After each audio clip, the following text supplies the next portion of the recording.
Fue empujado y humillado sin razón, pero solo unos minutos después, la misma azafata que lo trató como un estorbo enfrentó una consecuencia que nadie en ese avión, ni siquiera los más veteranos de la tripulación, pudieron haber imaginado.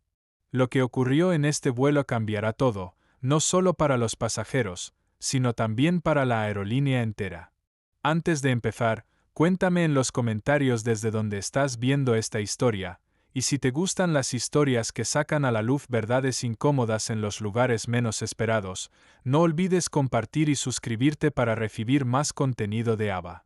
El vuelo 611 de la aerolínea Silverjet estaba por comenzar su trayecto desde Houston hacia Chicago, y mientras los últimos pasajeros abordaban con sus maletas de mano y sus cafés mal sostenidos, uno de los primeros en llegar al embarque fue Malik Dunbar, un adolescente afroamericano de 17 años, inteligente, educado, y con una expresión tan serena que podía confundirse con indiferencia, aunque por dentro su mente no paraba de observar, analizar, calcular y guardar todo en la memoria perfecta que había desarrollado desde niño, especialmente después del accidente que lo dejó en silla de ruedas. La azafata encargada del embarque esa mañana era Claudia Méndez, una mujer que llevaba más de 20 años en vuelos domésticos y que había aprendido a identificar en segundos a los pasajeros problemáticos, aunque su juicio solía basarse más en prejuicio que en protocolos, y cuando vio a Malik rodar hacia el pasillo central con su mochila ajustada al respaldo de su silla, la expresión que cruzó por su rostro fue tan breve como cruel, una mezcla de fastidio, condescendencia y esa impaciencia que parece decir sin palabras, aquí vamos otra vez. Desde la fila 3A, la doctora Rebeca Ayala, cardióloga reconocida que volaba ese día a una conferencia médica en Chicago, presenció todo desde el rabillo del ojo mientras se acomodaba su saco blanco sobre las piernas, y aunque no conocía a Malik, algo en su intuición le dijo que ese chico tenía una energía distinta, una presencia tan silenciosa como firme, como si supiera algo que nadie más en esa cabina comprendía aún. Y entonces, ocurrió. Cuando Malik se posicionó junto a su asiento asignado, el 15C, al lado del pasillo, y con cuidado comenzó a preparar la maniobra para transferirse del asiento de su silla al asiento del avión, Claudia, sin decir más que un brusco vamos, apúrate, hay gente esperando, colocó ambas manos sobre los manillares de su silla y lo empujó hacia adelante sin previo aviso, haciendo que el cuerpo de Malik se inclinara bruscamente y que su pierna derecha, inmóvil desde el fémur, golpeara el costado del asiento con un sonido seco que llamó la atención de media cabina. Hubo un silencio inmediato. No un silencio respetuoso, sino un silencio lleno de incomodidad, como cuando el aire en un cuarto se vuelve más denso de repente y todos sienten que algo no estuvo bien pero nadie sabe qué hacer al respecto. Claudia no se disculpó. Solo murmuró lo siento como quien dice que molestia y siguió caminando hacia la parte trasera del avión, dejando a Malik con el rostro inexpresivo pero la mirada tan afilada como una hoja recién salida de su funda. Malik no gritó, no pidió explicaciones, no reclamó con furia. Solo se sentó, con calma, y sacó su teléfono. Deslizó la pantalla, abrió una app que no parecía especial y escribió una sola línea. Incident activado. Vuelo 611. Nombre, Claudia Méndez. Y presionó enviar. Exactamente 3 minutos después, antes de que el avión pudiera cerrar sus puertas y comenzar el retroceso, una alerta silenciosa llegó a la cabina de los pilotos. Una alerta que no venía de tierra. Una que venía desde arriba. Fue empujado como si fuera una maleta olvidada, tratado como una interrupción en el orden perfecto del avión. Pero apenas 3 minutos después de ese contacto indebido, la cabina de mando recibió una alerta que no solo congeló el aliento del primer oficial, sino que también puso en pausa la rutina entera del vuelo 611. Esta historia está tomando un giro que nadie en ese avión esperaba, y si tú tampoco lo ves venir, comenta desde qué parte del mundo estás viendo y suscríbete, porque lo que viene a continuación no es un retraso, es una intervención. El capitán Omar Beltrán había volado más de 1000 rutas en su carrera, desde turbulencias eléctricas sobre Denver hasta aterrizajes forzosos en pistas rurales de Baja California, pero nunca, ni en sus 30 años de experiencia, Había visto aparecer en su pantalla el símbolo triangular invertido con borde rojo que solo los manuales internos clasificaban como Protocolo Fantasma nivel 4 y que, según las instrucciones más estrictas, requería detener de inmediato cualquier despegue, sellar cabina y no abrir comunicación hasta que llegaran instrucciones codificadas. La señal no venía del aeropuerto, ni del control aéreo. Venía desde una torre segura en Langley, Virginia. Mientras el capitán leía el código sin decir una palabra, en la parte media del avión, Claudia Méndez pasaba con su sonrisa de siempre sirviendo vasos plásticos de agua a los pasajeros que ya empezaban a notar que el vuelo seguía en tierra sin explicación alguna. Y aunque ella no lo sabía, los ojos de la doctora Rebeca Ayala ya no estaban en su tableta médica, sino en el rostro de la azafata, observando cada gesto suyo como si estuviera revisando síntomas invisibles de una enfermedad muy conocida, el abuso disfrazado de autoridad. En el asiento 15C, Malik Dunbar seguía en silencio, con la cabeza ligeramente inclinada hacia la ventanilla, pero su teléfono ya estaba guardado, y su espalda apoyada firmemente en el respaldo no transmitía incomodidad, sino algo mucho más peligroso para quienes creían tener el control: confianza. No era la primera vez que lo subestimaban. Y no sería la última vez que lo lamentarían. Porque lo que Claudia tampoco sabía, lo que nadie sabía aún salvo 2 personas en tierra y una inteligencia artificial de respuesta ética en aviación, era que Malik formaba parte de un programa secreto lanzado por el Departamento de Transporte y una organización de defensa de derechos civiles. Un piloto experimental que asignaba a jóvenes evaluadores encubiertos con condiciones visibles, como sillas de ruedas o discapacidades auditivas, a vuelos aleatorios con el fin de exponer actitudes discriminatorias bajo presión. Y sí, esa intervención que Claudia creyó rutinaria fue registrada desde 3 ángulos. Uno de ellos, incrustado dentro de la propia silla de Malik, con sensores de movimiento y cámaras de 4K invisibles al ojo humano. Y el golpe de la pierna inerte contra el asiento había activado el sistema completo. Mientras tanto, en el aeropuerto, 2 hombres de traje oscuro caminaban desde el ala ejecutiva hacia la pista, escoltados por seguridad que no portaba insignias visibles, y en sus manos llevaban una tableta y una caja sellada que nadie en la sala de control se atrevió a detener. Uno de ellos dijo, sin levantar la voz: "El protocolo negro ha sido activado. Este vuelo no despega hasta que hablemos con el pasajero 15C. Pero lo que ninguno de ellos sabía era que Claudia ya tenía antecedentes registrados. Y alguien, en ese mismo vuelo, la estaba reconociendo.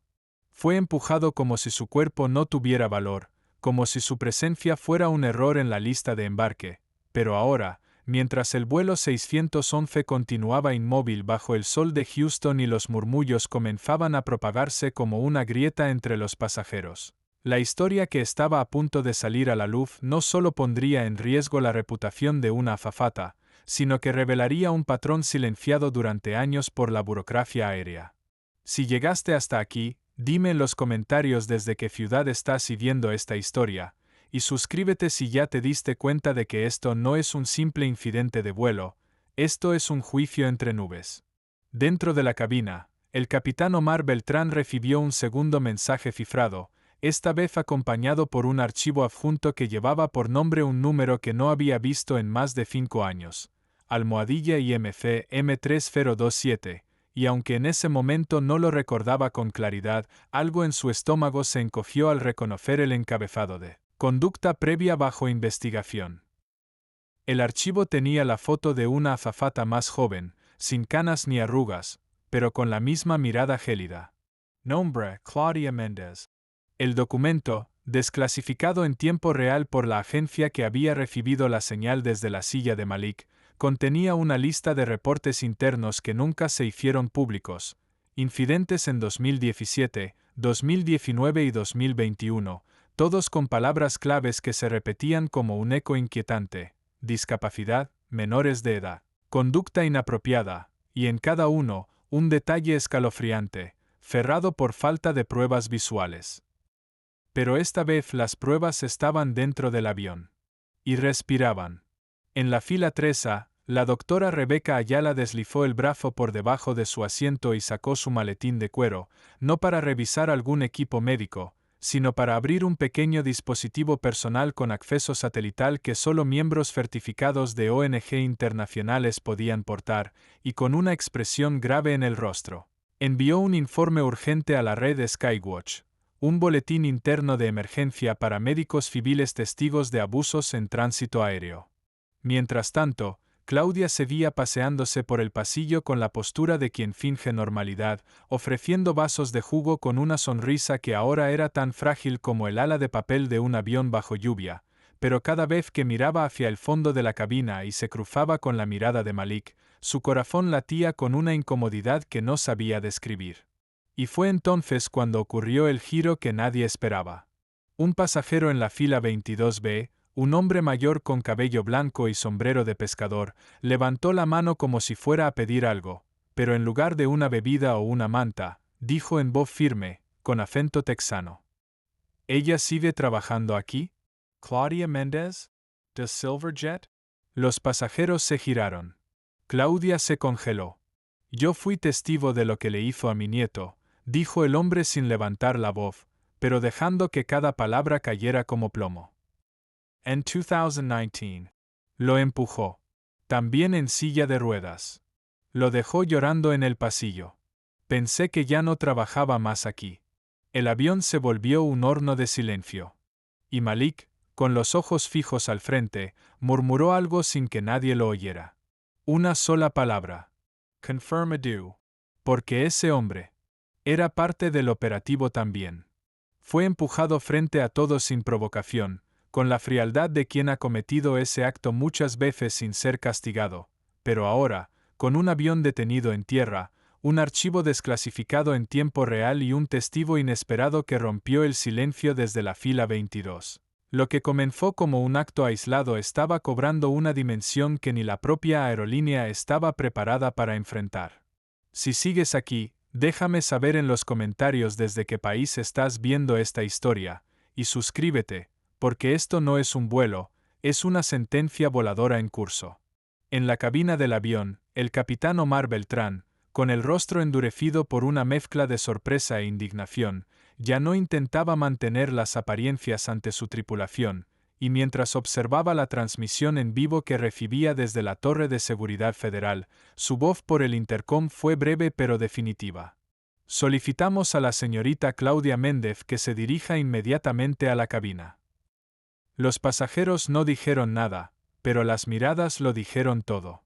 Claudia caminó por el pasillo como si cada paso se hundiera más que el anterior, y cuando cruzó frente a Malik, su sonrisa desapareció por completo, reemplazada por algo que parecía una súplica muda, pero ya era tarde, porque él no la miró, no necesitaba hacerlo, y en su rostro ya no había rencor, solo el peso inmenso de la justicia que se acerca caminando lento, pero seguro. Desde la fila 3A, la doctora Rebeca Ayala se levantó, desabrochó su cinturón y sacó su identificación médica internacional, caminó con paso decidido hacia la cabina del capitán, y sin que nadie se lo pidiera, se presentó como testigo presencial y externa del evento ocurrido con el pasajero 15C, y lo hizo frente a Claudia, sin elevar la voz, sin interrumpir, solo relatando lo que vio con la precisión de quien está acostumbrada a describir diagnósticos ante salas llenas de cirujanos. Y cuando terminó, dejó una última frase que selló la atmósfera como una compuerta cerrada en pleno vuelo. El daño que usted causó esta mañana no fue físico, fue estructural. Lo que usted hizo es exactamente lo que lleva años normalizándose en las alturas. Pero hoy, alguien lo registró. Y yo lo vi. Claudia no respondió. No podía. Mientras tanto, Malik recibió un mensaje silencioso en su teléfono, una notificación automática que decía: evidencia de patrón confirmada. Caso acumulativo activado. Revisión completa en 8 minutos. Prepararse para extracción del recurso. La palabra extracción no significaba lo que los pasajeros pensaban. No se trataba de Malik. No se trataba de retirarlo a él, sino de ella. Porque en tierra, el equipo especial que había recibido la alerta ya estaba entrando por el puente de embarque, sin uniforme de la aerolínea, sin distintivos, con credenciales que solo podían ser vistas por el capitán, y portaban una carpeta negra con un solo nombre en letras blancas. Claudia Méndez. Y lo que traían en esa carpeta era una orden de separación inmediata del cargo y una suspensión de por vida. Fue empujado sin dignidad, en silencio y frente a un avión lleno de testigos que en otro tiempo quizás habrían guardado silencio para siempre, pero hoy el mundo era distinto, y Malik Dunbar no era simplemente un adolescente en silla de ruedas, era el detonador que hizo estallar una verdad largamente ignorada.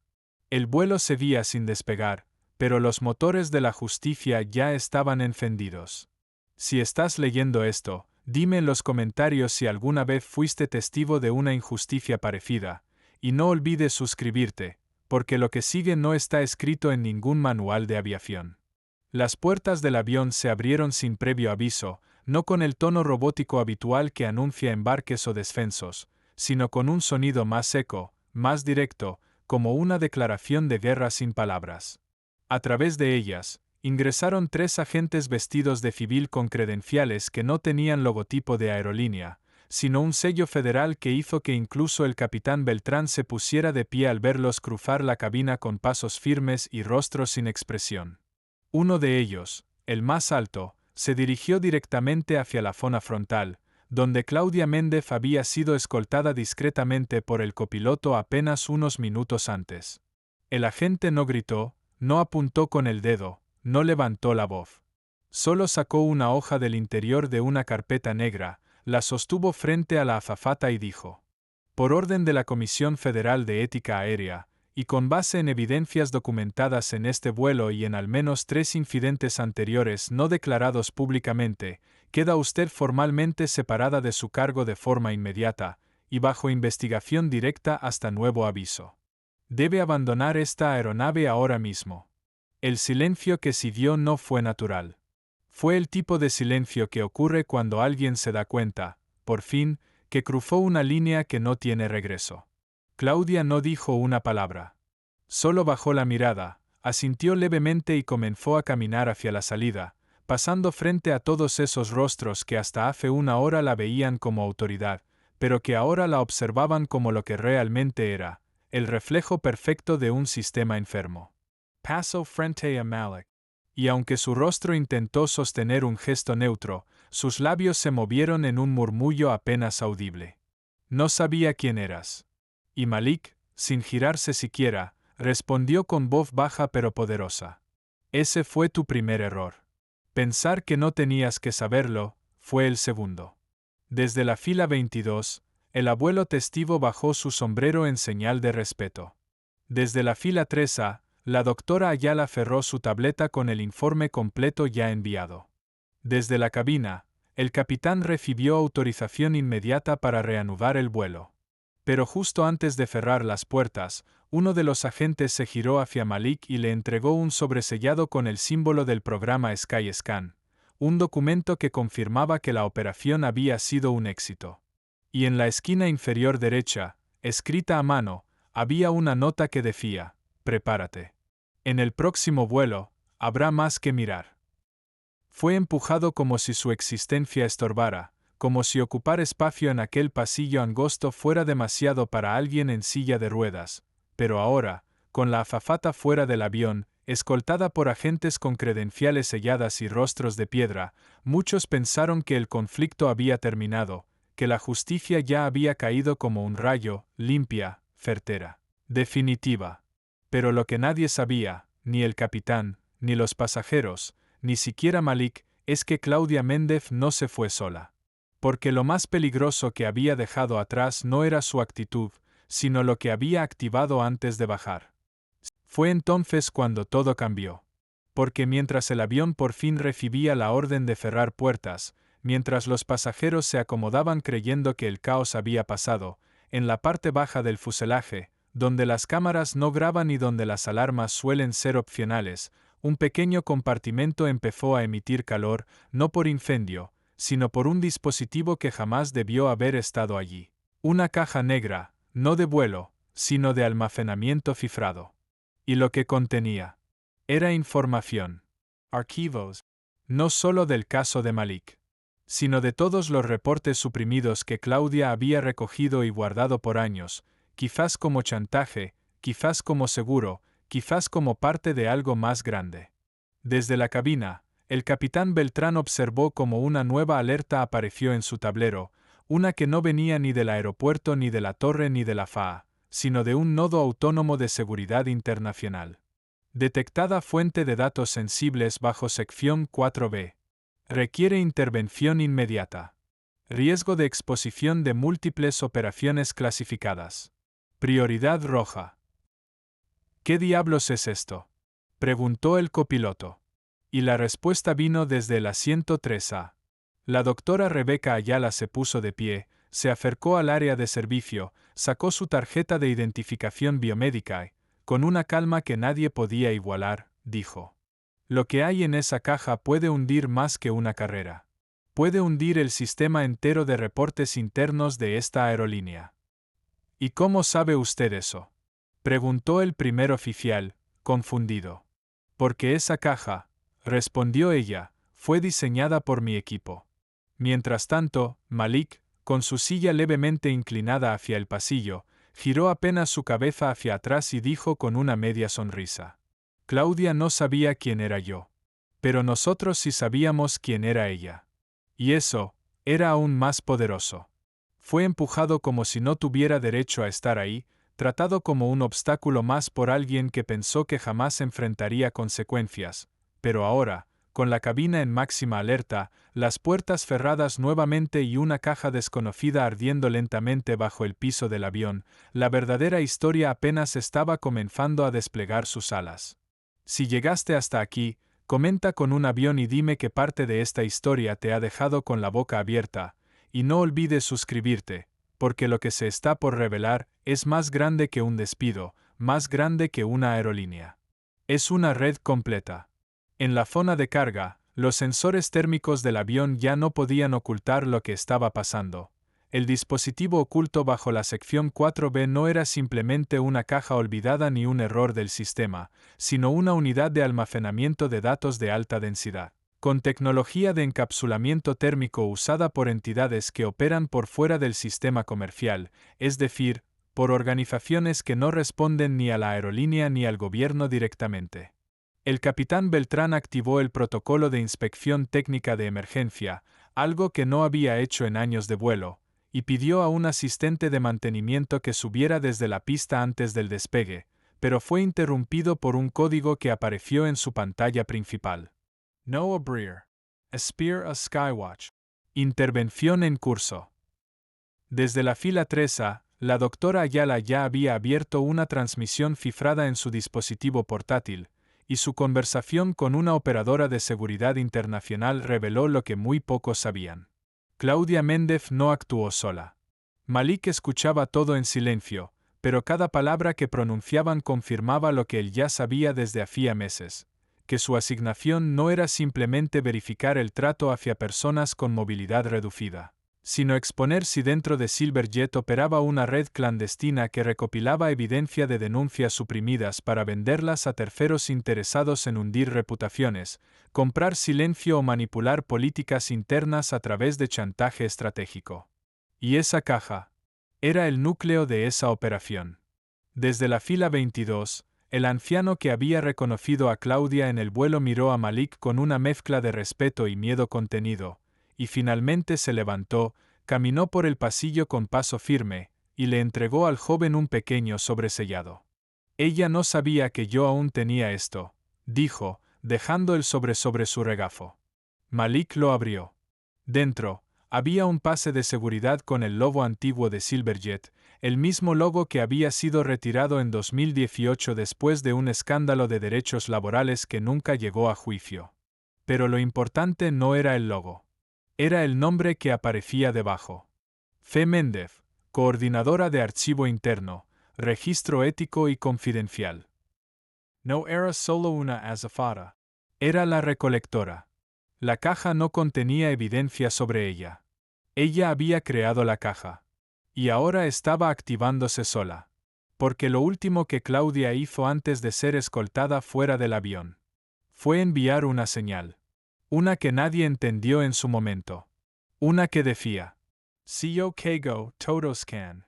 Fue empujado con desprecio, como si su silla pesara más que su dignidad, como si su presencia no tuviera valor, pero lo que nadie supo en ese momento es que aquel empujón no fue solo el inicio de una confrontación, sino la chispa exacta que encendería el final de una red encubierta dentro de una aerolínea, una red que funcionó durante años sin ser vista, hasta que empujaron al pasajero equivocado. Si llegaste al final, deja un comentario con la palabra vuelo, y suscríbete, porque Ava tiene muchas más historias que sobrevuelan la justicia con rumbo directo a la verdad. El avión seguía en tierra, pero ya no era por razones técnicas ni por retrasos del clima. Ahora estaba detenido porque en su vientre descansaba una verdad comprimida, sellada y lista para explotar en forma de datos, nombres y fechas. La caja térmica seguía emitiendo señales, y cuando el equipo Skywatch finalmente abordó a través del acceso trasero, no lo hicieron con maletines ni armas, sino con una consola especial diseñada para abrir sistemas cifrados sin activar sus protocolos de autodestrucción. Malik observaba desde su asiento mientras los agentes abrían la escotilla y extraían cuidadosamente la caja. El silencio dentro del avión era total. Y entonces sucedió. La caja se encendió. Una proyección holográfica emergió desde su interior. Frente a todos. Una por una, imágenes de víctimas, empleados despedidos por denunciar, asistentes de vuelo que fueron silenciados, pasajeros discriminados, y lo más escalofriante de todo, grabaciones ocultas en cámaras de seguridad internas, todas mostrando a Claudia Méndez en diferentes vuelos, siempre con la misma actitud, las mismas palabras. Los mismos gestos mecánicos de abuso disfrazado de procedimiento. El sistema había sido creado para recogerlo todo. Ella lo sabía. Y pensó que jamás lo descubrirían. La doctora Ayala grabó todo con su dispositivo oficial y lo transmitió en tiempo real a la red Skywatch. En menos de 2 minutos, la historia se volvió tendencia mundial. Pasajero en silla de ruedas expone red de abuso en aerolínea. Flight 611, el vuelo que derribó a Silverjet desde dentro. Empujón silencioso, justicia ruidosa. El capitán Beltrán, con los ojos brillantes de rabia contenida, tomó el micrófono y, por primera vez en su carrera, habló no como piloto, sino como testigo. Pasajeros, este vuelo no despegará. No porque estemos esperando combustible ni porque haya un retraso técnico, sino porque acabamos de descubrir que llevábamos mucho más peso del que permitía el fuselaje. No hablo de equipaje. Hablo de encubrimiento. Hablo de mentiras. Y todos a bordo, como si algo invisible los conectara, se pusieron de pie uno a uno y aplaudieron. No por protocolo, sino porque habían visto algo real. Y en el centro de ese reconocimiento silencioso estaba Malik. Sentadu. Pero más alto que nunca. Horas después, Malik fue recibido en la pista por representantes de derechos civiles, activistas y medios de comunicación, pero él no dio discursos, ni aceptó entrevistas largas. Solo se acercó al micrófono, miró directo a la cámara y dijo: "No me bajaron del avión. Bajaron la verdad. Y hoy, aterrizó.